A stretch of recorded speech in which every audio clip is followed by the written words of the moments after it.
Assalamu alaikum viewers, welcome to our channel Learn Differently. Today we will talk about system, surroundings and state function. So hope you are ready to attend the lecture. First we will talk about system, that what actually system is. हमें ये बताना है कि system क्या होता है. So to move towards the comprehensive definition of system, we say that any part of the material world which is considered for scientific discussion is called system. Material world का वो पार्ट जो scientific discussion के लिए consider किया जाता है, जो argument के लिए कंसिडर किया जाता है, जो कि साइंटिफिकली किसी चीज़ को फाइंड आउट करने के लिए, फिगर आउट करने के लिए कंसिडर किया जाता है, वो सिस्टम कहलाता है. ओके मतलब मटेरियल वर्ल्ड का वो पार्ट जिसके अंदर हम कोई साइंटिफिक एक्टिविटी परफॉर्म करते हैं और जिसके थ्रू हम कोई कंसिक्वेंस एक्सक्लूड करते हैं, उस चीज़ को क्या कहते हैं? सिस्टम. सिस्टम की एक ये डेफिनेशन है कम्प्रीहेंसिव सी, आपको याद करनी है कि any part of the material world, वो पार्ट जिसमें हम कोई काम कर रहे हैं और उस काम की मदद से हम साइंटिफिक डिस्कशन कर रहे हैं, साइंटिफिक ऑब्जर्वेशन कर रहे हैं, साइंटिफिक डिस्कवरी कर रहे हैं, तो उस पार्ट ऑफ मटेरियल वर्ल्ड को जिसमें वो साइंटिफिक काम हो रहा है उसको क्या कहते हैं? सिस्टम. ठीक है, any part of material world which is considered for scientific discussion is called system. ठीक है, अब आपको एक और डेफिनेशन है इलेबोरेट सी, वो आपको पता होनी चाहिए about system. That is another definition, the collection of materials undergoing some physical, chemical और biological change is called system. जो बहुत सारे मटेरियल्स कलेक्ट हो जाते हैं, बहुत सारे मटेरियल्स मिल जाते हैं, बहुत सारे मटेरियल्स आपस में रिएक्ट करते हैं, बहुत सारे कंपाउंड्स आपस में रिएक्ट करते हैं, जो कि अंडरगो करते हैं, जो अंडरवेंट होते हैं, या फिर जिनके अंदर होता है फिज़िकल, केमिकल या फिर बायोलॉजिकल चेंज. उन सारे मटेरियल्स को और उस जिनके अंदर वो चेंजेस आ रही हैं, चाहे वो फिज़िकल हैं, चाहे वो केमिकल हैं, चाहे वो बायोलॉजिकल हैं, तो उनको और उनके जो वो जहाँ पे प्रेजेंट है उस जगह को क्या कहते हैं? सिस्टम. ठीक है, the collection of materials undergoing physical, chemical और biological change is called system. उन कलेक्शन ऑफ मटेरियल्स को, उन असेंबलेज ऑफ मटेरियल्स को, उन गैदरिंग ऑफ मटेरियल्स को, उन रिएक्शंस को, जो रिएक्टेंट्स परफॉर्म कर रहे हैं, उसको क्या कहते हैं? सिस्टम. ठीक है बच्चों, नाउ हमारे पास है सराउंडिंग्स. ठीक है, कि what is surrounding? The environment around the system is called surrounding. System के आसपास जो इन्वायरमेंट होता है उसको क्या कहते हैं? सराउंडिंग. ठीक है, जो सिस्टम के अलावा जो रिमेनिंग पोर्शन होता है, जहाँ पे कोई रिएक्शन नहीं हो रहा होता, जो उसकी नेबरहुड होता है, उसको क्या कहते हैं? सराउंडिंग. और बाउंड्री क्या होता है? द रियल और imaginary surface separating the system from surrounding is called boundary. कि रियल भी हो सकती है बाउंड्री, इमेजिनरी भी हो सकती है, जो सिस्टम को सराउंडिंग से सेपरेट आउट करती है और उन दोनों के बीच में एक बैरियर का काम करती है, that is called boundary. Okay, और सरकमफ्रेंस कि रियल भी हो सकती है और वो इमेजिनरी भी हो सकती है. अब रियल कैसे होगी? सपोज़ हम लोगों ने ये बीकर लिया, अब इस बीकर के अंदर इसकी जो वॉल्स है और जो इसके अंदर क्लोज हुआ हुआ है, ये इसकी बाउंड्री है, इसकी वॉल्स इसकी बाउंड्री है, बाहर सराउंडिंग है, अंदर सिस्टम है. ठीक है, अंदर सिस्टम है, बाहर उसके अराउंड एक बाउंड्री है जो उसको अपनी एटमॉस्फेयर के साथ, अपनी सराउंडिंग्स के साथ, अपने इन्वायरमेंट के साथ इंटरेक्ट नहीं होने दे रही या उसकी इंटरेक्शन को मिनिमाइज़ कर रही है. और यहाँ पे क्या है? सराउंडिंग.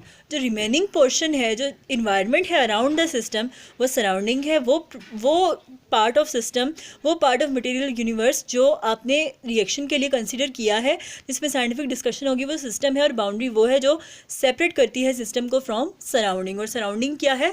वो इन्वायरमेंट जो अराउंड द सिस्टम प्रेजेंट है. नाउ हम लोगों को पढ़ना है व्हाट इज स्टेट फंक्शन. क्या है स्टेट फंक्शन? क्या होता है? याद रखें बच्चों, आपसे स्टेट फंक्शन के बजाय स्टेट वेरिएबल भी पूछा जा सकता है. ये अगर स्टेट फंक्शन का या स्टेट वेरिएबल का बात एक ही है. इसी तरह पाथ फंक्शन का या पाथ वेरिएबल का बात एक ही है. फंक्शन की जगह हम वेरिएबल का वर्ड भी यूज़ करते हैं. तो स्टेट फंक्शन क्या होता है कि the macroscopic property of system which has some definite values for initial and final state but it is not affected by path adopted to bring about the change. Simple words में हमें पता होना चाहिए बच्चों के स्टेट फंक्शन वो होता है जिसके अंदर हम लोगों को सिर्फ इनिशियल और फाइनल स्टेट्स की परवाह होती है.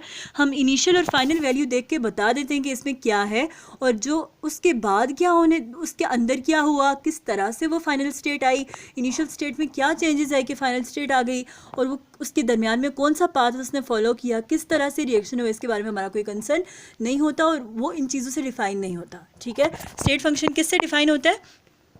स्टेट फंक्शन इससे डिफाइन होता है कि जो है आप के इनिशियल वैल्यू क्या है और फाइनल वैल्यू क्या है, और पाथ से हमारी कोई लेना देना नहीं होता।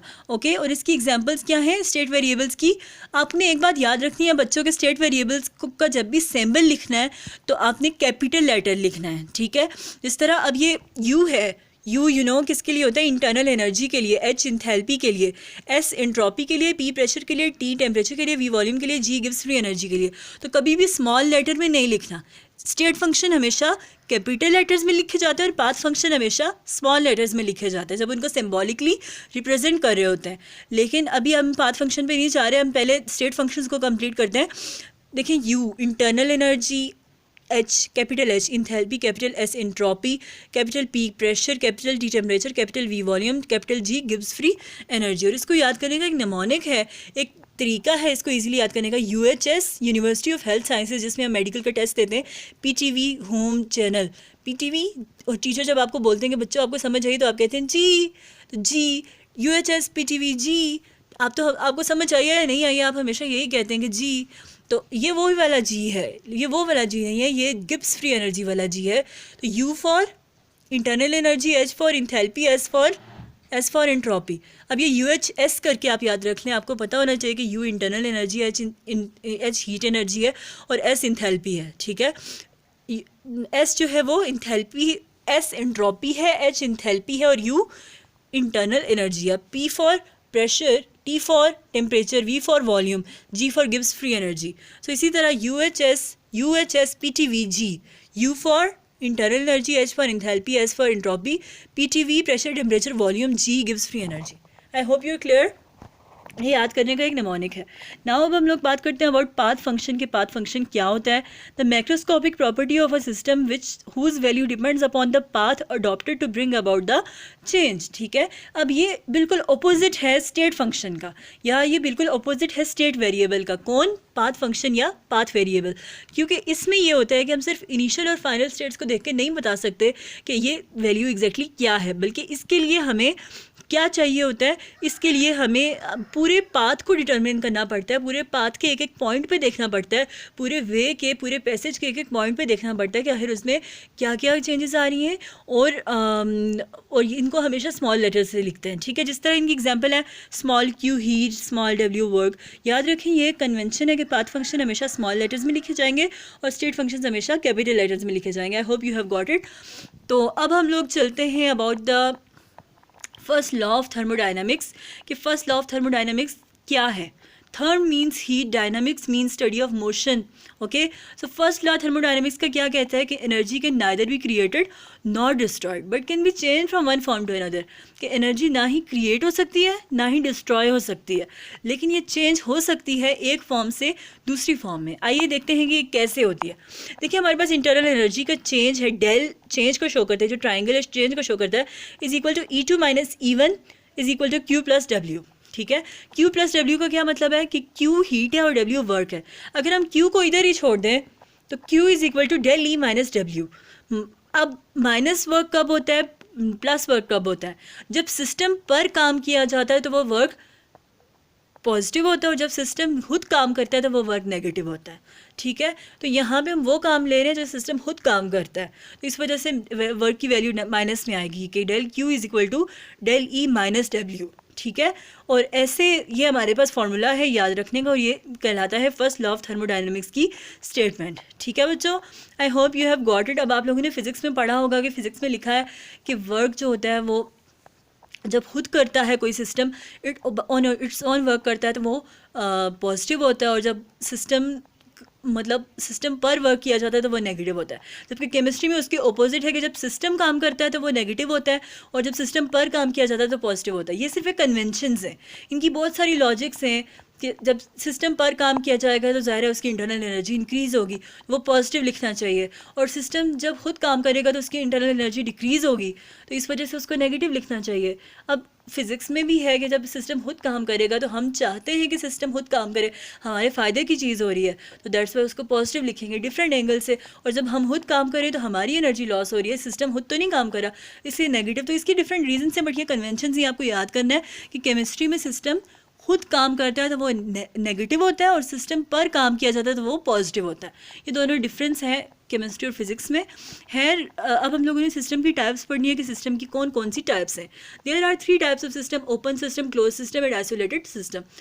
देखें बच्चों, सिस्टम क्या होता है, हमने पहले इसकी डेफिनेशन पढ़ी है कि collection of materials undergoing some physical, chemical और बायोलॉजिकल चेंजेस कॉल्ड सिस्टम। वो मटेरियल वर्ल्ड में वो हिस्सा जिसके अंदर हम कोई साइंटिफिक आर्गूमेंट कर रहे हैं, साइंटिफिक डिस्कशन कर रहे हैं, उस चीज़ को क्या कहते हैं? सिस्टम। और उस सिस्टम के अंदर 3 किस्म की कैटेगरीज हैं, एक है ओपन सिस्टम, एक है क्लोज सिस्टम, एक है आइसोलेटेड सिस्टम। ओपन सिस्टम में हीट, एनर्जी या कोई भी फॉर्म ऑफ एनर्जी भी एक्सचेंज होती है विद सराउंडिंग। सिस्टम की एनर्जी एक्सचेंज होती है विद सराउंडिंग, और मैटर भी एक्सचेंज होता है विद सराउंडिंग। जिस तरह हम लोगों ने एक ओपन बीकर में वाटर डाल के रख दिया तो आप देखें कि वो इवेपोरेट हो रहा है, उसके अंदर इवेपोरेशन हो रही है। अगर हमने उसको लिड नहीं लगाई है उस बीकर को, तो उधर से वाटर की वेपर्स भी जा रहे हैं और एनर्जी भी बाहर जा रही है, ठीक है? वो ओपन सिस्टम है। अब क्लोज सिस्टम क्या है कि एनर्जी तो एक्सचेंज होगी, बट उसके अंदर क्या होगा कि मटेरियल एक्सचेंज नहीं होगा। जिस तरह हम लोगों ने क्लोज कर दिया उस वाटर के बीकर को, मतलब उसकी लिड उसके ऊपर लगा दी। अब आप देखें एनर्जी कैसे जा रही है कि अगर आप लोग एक चूल्हे के ऊपर रखते हैं वाटर का ग्लास, तो उसके अंदर बाहर से एनर्जी जा रही है। अब अगर वो खुला हुआ है तो वो इवेपोरेट भी होगा, लेकिन अगर वो बंद है तो वो एनर्जी तो उसमें जा रही है, हीटअप तो वो हो रहा है, लेकिन उसके अंदर जब वो इवेपोरेट होगा तो वो वापस सरफेस से कंडेंस बैक हो जाएगा, ठीक है? वेपर्स वापस कन्वर्ट हो जाएंगे इनटू लिक्विड, तो वो क्लोज सिस्टम बन जाएगा। और आइसोलेटेड सिस्टम क्या होता है कि जब ना ही एनर्जी चेंज होती है और ना ही मटेरियल बाहर जाता है। जिस तरह थर्मस फ्लास्क में ये होता है कि वो इतना अंदर से हार्ड होता है, इतना वो इस तरह के मटेरियल का बना होता है कि अगर हम उसे नीचे से हीट भी करें तो वो अंदर चीज़ गर्म नहीं होती, और हम जो उसमें चीज़ रखते हैं वो अब गर्म रहती है। क्यों? क्योंकि वो मतलब आइसोलेटेड सिस्टम है, क्योंकि उधर ना ही एनर्जी का ट्रांसफ़र हो रहा है और ना ही सिस्टम में से किसी मटेरियल का ट्रांसफ़र हो रहा है, ना ही बाहर से कोई चीज़ अंदर जा रही है, अंदर से कोई चीज़ बाहर जा रही है। हाँ वो चीज़ कोई मटेरियल हो या हाँ वो कुछ चीज़ कोई एनर्जी हो, ठीक है? तो ओपन सिस्टम वो होता है जहाँ पे एनर्जी और मैटर दोनों एक्सचेंज होते हैं। क्लोज सिस्टम वो होता है जहाँ पे एनर्जी तो एक्सचेंज होती है बट मैटर एक्सचेंज नहीं होता। और आइसोलेटेड सिस्टम वहाँ होता है जहाँ पे ना ही एनर्जी एक्सचेंज होती है और ना ही क्या एक्सचेंज होता है, ना ही मटेरियल एक्सचेंज होता है। तो ये सिस्टम की डिफरेंट टाइप्स हैं, इनकी एग्जांपल्स आपको आनी चाहिए, बेसिक्स सा है। तो आपको मैंने कहा कि हीट बाहर अंदर नहीं जाती। अब ज़रूरी नहीं है कि हमेशा हीट ही हो, heat is just a form of energy, ठीक है? Heat is a form of energy, और इसका यूनिट क्या होता है? जूल। एनर्जी का यूनिट हमेशा जाउल्स होता है। सो हम अपने लेक्चर की तरफ एक रिव्यू डाल लेते हैं। सिस्टम क्या होता है? वो पार्ट ऑफ मटेरियल वर्ल्ड जिसको हम कंसिडर करते हैं फॉर साइंटिफिक डिस्कशन। सराउंडिंग क्या होता है? वो इन्वायरमेंट जिसके अराउंड वो इन्वायरमेंट जो अराउंड होता है द सिस्टम। और बाउंड्री वो बाउंड्री होती है जो सिस्टम को सराउंडिंग से सेपरेट करती है। स्टेट फंक्शन को स्टेट वेरिएबल भी कहते हैं, पाथ फंक्शन को पाथ वेरिएबल भी कहते हैं। स्टेट फंक्शन वो है जो इनिशियल और फाइनल स्टेट पे डिपेंड करते हैं लेकिन अपने पाथ अडॉप्टेड पे डिपेंड नहीं करते। इनको याद करने का एक निमोनिक UHS PTVG है, आपको पता होना चाहिए। U is internal energy, H is enthalpy, S is entropy, P is pressure, T is temperature, V is volume, G for Gibbs free energy, ठीक है? और आपको ऐसे याद रखना है UHS university of health sciences PTVG, ठीक है? और पाथ फंक्शन कौन से होते हैं? जो अपने पाथ पर डिपेंड करते हैं, इन्हें स्मॉल लेटर्स में लिखते हैं। स्टेट फंक्शंस को कैपिटल लेटर्स में लिखते हैं। जिस तरह पाथ वेरिएबल्स की एग्जांपल है small q heat, small w work done, okay? अब अनदर डेफिनेशन है सिस्टम की कि अब इसके अंदर वो मटेरियल्स आते हैं, वो रिएक्शंस जिनके अंदर रिएक्शंस हो रहे होते हैं, वो रिएक्टेंट्स आते हैं जिनके अंदर कोई फिजिकल, केमिकल या बायोलॉजिकल रिएक्शन होता है। और first law of thermodynamics law of conservation of energy है, जिसके अंदर जो हम हीट अप्लाई करते हैं वो इंटरनल एनर्जी को चेंज करती है और बाकी हीट क्या करती है कि वर्क डन करती है, वो एक्सपेंशन में यूज़ होती है, ठीक है? और इसकी ये जो इक्वेशन है ये आपको याद होनी चाहिए कि del E is equal to Q plus W। और इसी इक्वेशन में से MCQs आते हैं। सिस्टम की कितनी टाइप्स होती हैं? ओपन, क्लोज्ड और आइसोलेटेड। ओपन में एनर्जी और मटेरियल दोनों एक्सचेंज होते हैं, क्लोज में सिर्फ मटेरियल एक्सचेंज होता है, एनर्जी एक्सचेंज नहीं होती, एनर्जी एक्सचेंज होती है, मटेरियल एक्सचेंज नहीं होता। और आइसोलेटेड में दोनों के दोनों एक्सचेंज नहीं होते, वो बिल्कुल रिजर्व रहता है from external environment. I hope you have got the lecture. So if you have any confusion, any problem, then you can ask in comments. Thank you so much for your tolerance. Thank you so much for your patience. Allah Hafiz.